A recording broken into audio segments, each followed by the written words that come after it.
అనుముల రేవంత్ రెడ్డి గారు రేపు మేము అధికారంలోకి వస్తే తల్లి లాంటి గోమాతలని ఎవరైనా నరుకుతే నీ తల అడ్డం పెడతా అని బహిరంగంగా నీవు ప్రసంగించినటువంటి వీడియో నీకు తెలుసు, నీకు గుర్తు కూడా ఉన్నది. నీవు ఓటు వేసే ముందు కూడా గోవు చుట్టూ ప్రదక్షిణ చేశావు, గోవును మర్చిపోయావు. గోహత్యలు పాల్పడే వాడిని కఠినంగా శిక్షిస్తాన్నావు. గోహత్యలకి దగ్గరుండి గోవులని స్లాటర్ హౌస్ తరలిస్తున్నటువంటి ఎమ్మెల్సీని నీ పక్కన కూర్చోబెట్టుకొని ప్రసంగిస్తున్నావు. అనుముల రేవంత్ రెడ్డి పచ్చి అబద్దాలు, ఇలాంటి అబద్దాలు మాట్లాడేటువంటి ముఖ్యమంత్రిని ఈ తెలంగాణ రాష్ట్ర ప్రజలు ఎట్లా భరిస్తున్నారో నాకైతే అర్థం కావడం లేదు. నా బాధ, గోహత్యలు జరగకూడదు, గోవులకి రక్షణ కావాలి, గోవులకి సంరక్షణ కావాలి.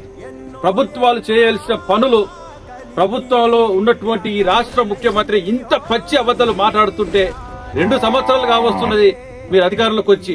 ఒక్క గోమాతనైనా రక్షించినవా? ఒక్క పోలీస్ అధికారికైనా ఆదేశించినవా? ఇలా మాట్లాడుతున్నటువంటి రాష్ట్ర పెద్ద మనిషి ప్రజలు ఎందుకు ప్రశ్నించడం లేదు నాకైతే అర్థం కావడం లేదు.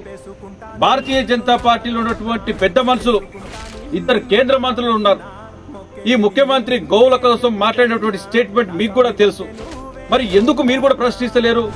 ముఖ్యమంత్రి అన్నటువంటి మాట, అది ఒక స్థానంలో కూర్చున్నటువంటి పదవిలో ఉన్నటువంటి మనిషి ఇలాంటి అబద్దాలు మాటలు మాట్లాడినప్పుడు మనం ప్రశ్నించాలి. అభం శుభం తెలియనటువంటి ఆవులు హత్యకు గురవుతున్నటువంటి విషయం మీకు అందరికీ తెలుసు.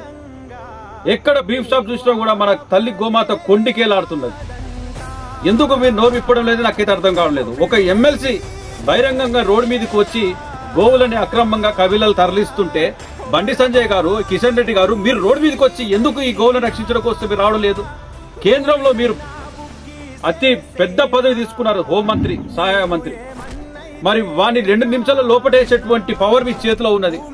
ఒక పక్కన గోరక్షకులు వాళ్ళ ప్రాణాలు పనంగా పెట్టి గోవులను రక్షిస్తుంటే మీరు గోవులను రక్షించడంలో అసలు మీకు ఆ చిత్తశుద్ధే లేదు.